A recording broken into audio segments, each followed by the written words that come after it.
Welcome to the Lockdown Economy, a social nonprofit initiative by the think tank AlterContacts to help small businesses and entrepreneurs overcome the challenges of the pandemic and reactivate the economy. I'm Mike Tierney, and today we're visiting Portland, Oregon, and we're speaking with Chris Otis. Chris is the executive director of Smart Reading, a children's literacy program that serves kids throughout Oregon. Chris, welcome. So glad that you took the time out to speak with us today. Oh, thank you, Michael. I'm happy to be here. So first question, can you please just take a few moments to share what your business is, what you do, how you got started? Okay. We are, as you mentioned, a statewide organization, not for profit, been operating here in Oregon for almost 30 years. In fact, we'll celebrate that big anniversary next year. And our entire reason for being is to support our state's youngest students. And for us, that's pre-K to third grade as they begin to learn to read. And we're sort of a community mobilizing organization as well. We invite volunteers in from across the state and we pair them with students for weekly reading sessions. And I would underscore here, we're not teaching kids to read. Our interest is really in getting kids excited about reading, engaged in reading, wanting to look inside the cover of a book and explore a story. And the program is founded on two key, very research-based principles that support early literacy, and those are access to books and shared reading time. So our program is providing that, both of those things. Kids in the program, as I mentioned, have time with a volunteer each week for reading, same volunteer, same place, same time every week. And then they also get new books. So every child in the program gets 2 new books each month. So over the course of our academic year, which is roughly 7 months, they've got 14 new books. So they've got to start on a home library. That sounds great.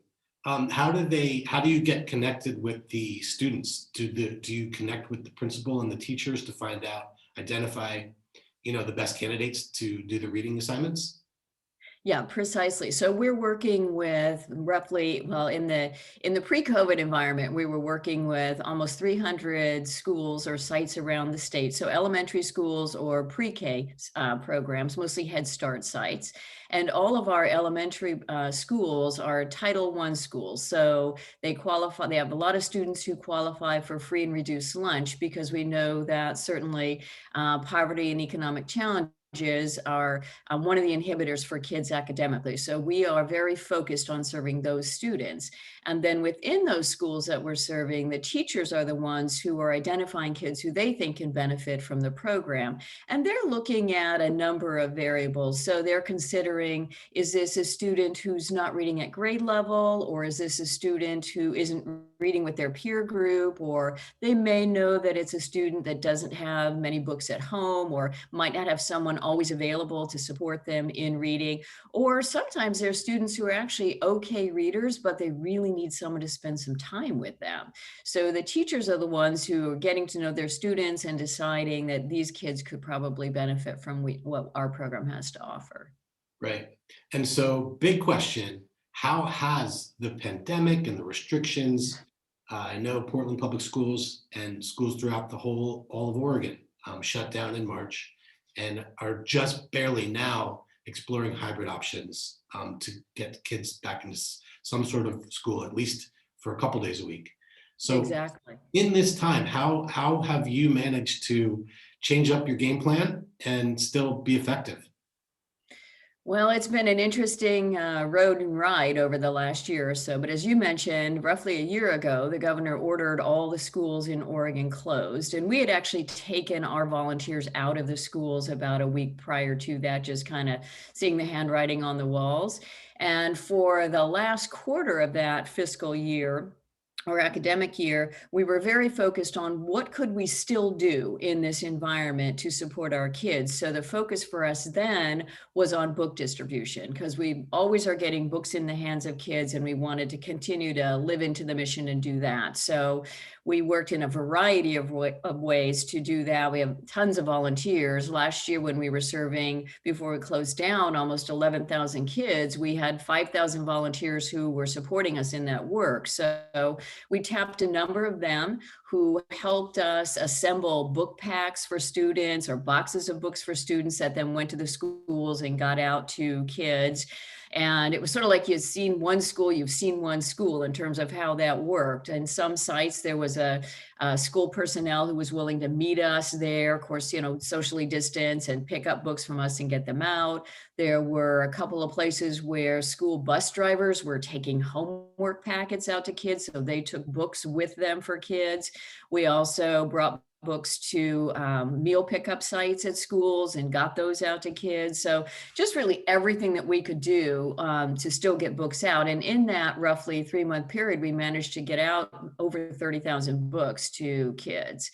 And then we quickly turned to what is it we're going to do to prepare ourselves over the summer so that we could be available to kids in the fall. And we, across our organization, there are 36 of us on the team. We all were in different work groups, figuring out what are the things we could do to support kids. And we started thinking through a number of variables, but quickly pinned and honed those down to the things that we knew would work in a very socially distant school environment. So we now have a suite of virtual options that have been rolling out this year, some of them fully, rolling out, others in a pilot mode. But what we have developed is an opportunity for our kids, like you and I are on Zoom here. We've created the option for us to be online with a student, and then we have a volunteer who's sort of a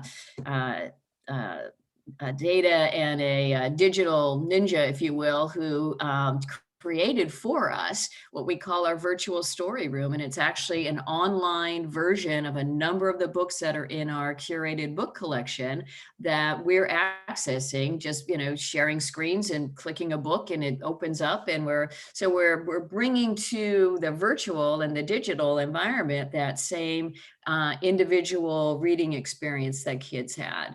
Couple differences though, we have, instead of one-on-one, which is how we operated when we were in person, we now have 2 adults partnering with a student because we want to manage risk and we don't want our young kids to be alone in a digital or virtual environment with an adult. So those 2 adults are engaging with that child for a 30-minute session, and they're exploring all the books that are available in our virtual library, our virtual story room. Right. And that's been in a pilot phase for the past couple of months. And so we're scaling to roll that out in a broader format next fall.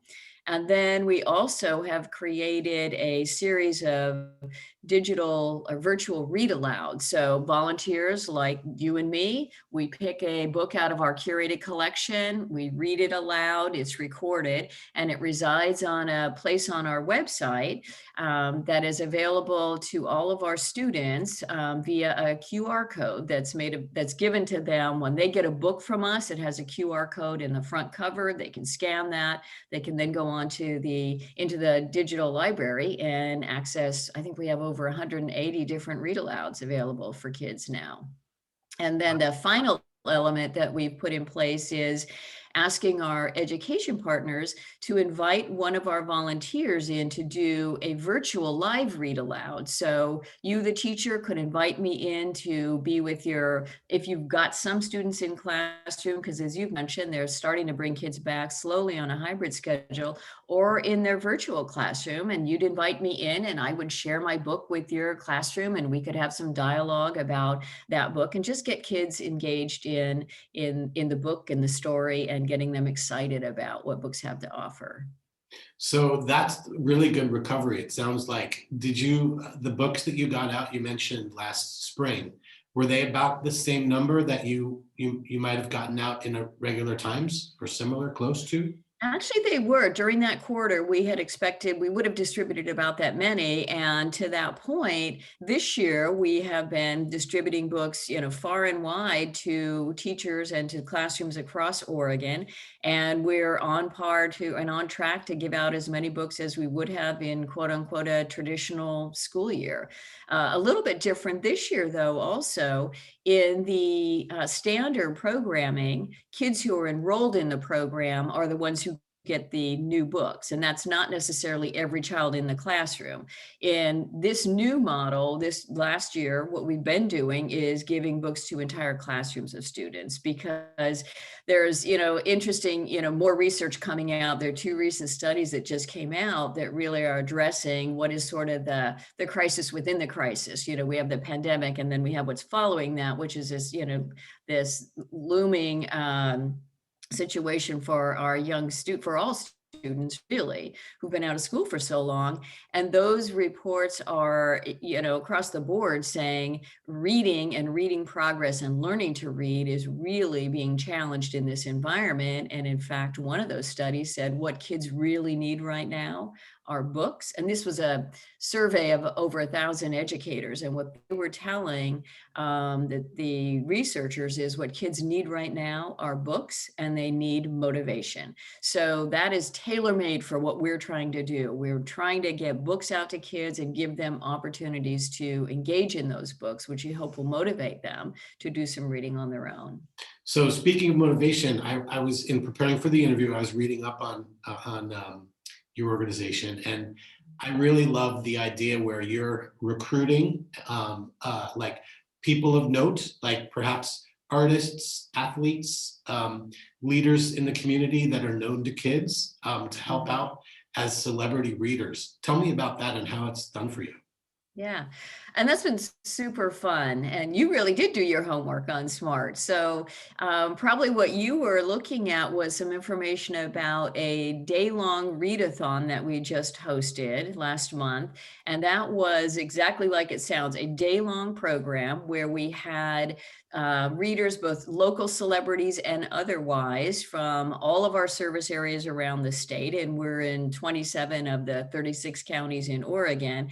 And each of those service areas had an hour of time, and they were showcasing individuals who were doing read alouds for kids. And it was broadcast all day long, just an opportunity to engage kids in books and reading. And it was fun to watch these local celebrities and then some other, noteworthy folks just, offer their enthusiasm to kids. I think, one of the things that's been so encouraging for us, I mean, at SMART, we really, this mission of ours about getting kids excited about books and reading, I mean, it's why we're here. And we really see reading as the gateway skill for kids and really an opportunity, for life.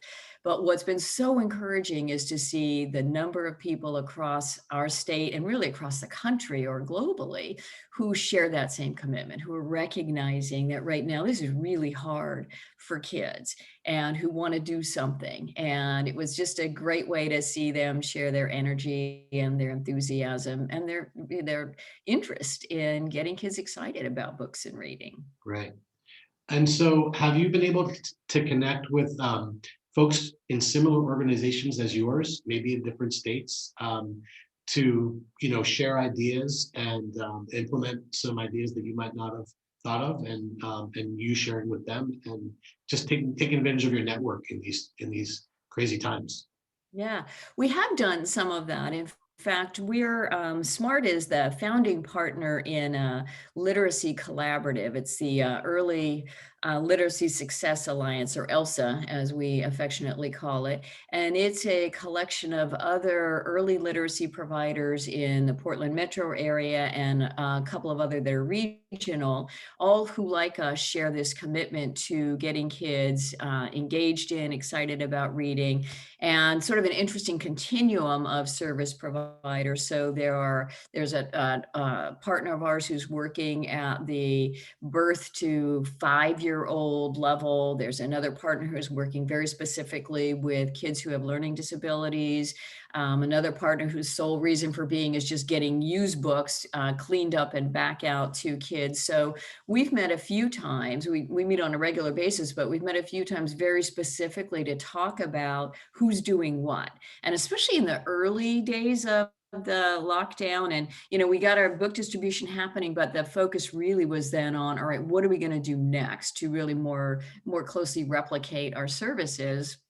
And then it was really helpful to talk to other people who were also trying to figure out, ooh, gosh, could we do this thing over Zoom or not? And if you do it, what are the concerns that you need to, what do you need to be paying attention to? And what are the challenge points for everybody? So, because, when we think about taking our services into this virtual realm, there really are some considerations all along the way.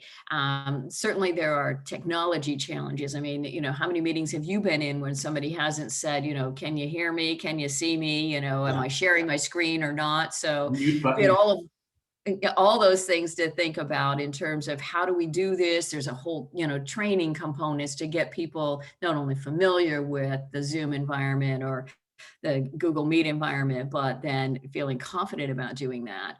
And then in the education realm, what do we need to consider as folks who are going to be working with young students and they're at home and they're online, and what are the things we need to do to mitigate risk around that? So, just lots of things that we could then talk with our colleagues about in terms of how are you managing this, or how are you addressing that? Mhm. And so, Chris, in the coming weeks and months, as we are looking towards a way back to a new normal, what are your plans and strategies that you've been working on to get ramped back up? So, and we are, I feel like we've spent, every time we think we've got one thing done, one of my parts of my brain is going to, what is the future for us? So right now we have a whole portfolio of work that we're doing over the summer that is really getting us fully prepared to more fully scale some of the work that we're doing. We really want to bring this 2-to-1, our virtual reading sessions, if you will, to a broader group of schools across the state. So that's part of the work that we're focusing on now. But the real piece of the work is thinking through and talking with our education partners to understand what they're going to be providing, and then how do we fit into that. And throughout this last year, we've been working with and talking with a group of educators from around the state that I convened just to say, hey, could you help us vet these models that we're developing and really understand how they'll fit into your school environment? So they're a collection of a couple of superintendents, principals, other administrators, former administrators or teachers, who could really say, yeah, this will work or that won't work. So we're in dialogue with them around what's happening in the school environment, because it's sort of like a dance. The schools take one step and then we can, follow them in that. So we're looking at what are the social distance, guidance and requirements that are, being required in schools. And at this point, we're planning for virtual services only in the fall. So we'll be providing books, but then pairing that with one of our virtual offerings so that we've got books going out, but also engagement opportunities. And then planning to reevaluate that in January as we anticipate schools will be opening up more. But right now, just with the social distancing requirements, everything we do puts us side by side with the student, and none of that's going to be doable in the environment as we can, as far as we can see down the murky road right now. Yeah, and you mentioned earlier there was, I think, 36 folks on your team Mhm. throughout the state. Did that number stay the same prior to and then during the pandemic? Were you able to keep the whole team together? And I'm sure there was enough work, though different. There was no shortage of work. And in fact, I think if you ask anybody on our team, they'd say, wow, another change, like, there are some people who've really thrived in this environment and they're like, oh, send me in, coach, whatever you need me to do, I got this. And then there are others who are saying, if you move my cheese one more time, that's just going to be it. So it's been a really, really amazing team of people who've stepped into a lot of different things that they had to do and think in different ways and be in different work groups. And we have been able to keep the team together. I mean, one of the things that I kept championing to our board was this isn't the time to be letting people go, because we will need them. We need them to support what's happening now, to think through what's going to happen as we go forward. And we're going to need them as we move forward. So we have the same team with the exception of 3 folks who left the team, not because they were laid off or anything like that, but, over a a period of time, people come and go, and we do have a hiring freeze in place. So we haven't replaced those teammates, but we still have the general team intact. The other piece in terms of teamwork that we've been really working on is how do we keep this family of volunteers of ours together while we're waiting for schools to open again? And we had over 5,000 volunteers who were engaged with us in that, pre-COVID year. And they've been, collectively sitting on the sidelines waiting for the schools to open again. So we've been able to engage a bunch of them in our other alternative programming and to support us with book distribution. But, that's been an interesting challenge to, keeping the communication open. We've hosted a bunch of webinars or town halls to just keep the family intact and help people understand what we are doing and know that, hey, we're coming back in full force and we want you to be here with us when we do. Right. And so, Chris, what 3 things, if you could raise your hand to the world and say, I could use some help with these 3 things, what would they be? I think first and foremost, we have found our way through a lot of the questions and challenges we had around technology, but we're really interested in figuring out what we don't know and how do we get better at doing what we're doing. We've been able to create virtual programming with support from some volunteers who do this for a living, but it's not what we do. It's not where we live. So we're interested in finding out, we don't even know what we don't know about how we could do this in a better way. So be interested in just support on the tech side, helping our team figure out how to be, the most efficient that they can be. I think I believe we've done a good job in supporting our team through the change and the various changes and challenges over the past year. But I'm always interested in learning around, about change management, how to support the folks who are engaged with us and work with them where they are in terms of their willingness or ability or aptitude around accepting and embracing change. So I guess, tips and encouragement around that would be helpful for us. Um, and then I guess the third thing would be, we just want people to be here with us when we come back. We want our volunteers to say, yep, I'm in. We want some volunteers who are really excited about the virtual environment to opt in over the next several months to help us scale that program. Because I think in some ways, the folks who have done standard or traditional SMART with us are used to that up close and in-person interaction with a child, and they like sitting next to them and the joy of, opening the book together. And those same folks have been interested in engaging in the virtual environment. But I think these programs offer us the opportunity to engage some folks who haven't yet been involved with SMART, who really would kind of, dig the digital environment and want to do that with us. Right. Right. And Well, then I guess the fourth thing, anybody out there who has $1 million they want to drop on us, we're happy to take that too. yeah, maybe I should put that first. Yeah, since you asked. Well, Chris, thank you so much for taking the time with us today. We appreciate it. Hey, thank you. I appreciate you inviting me. Happy to share our story.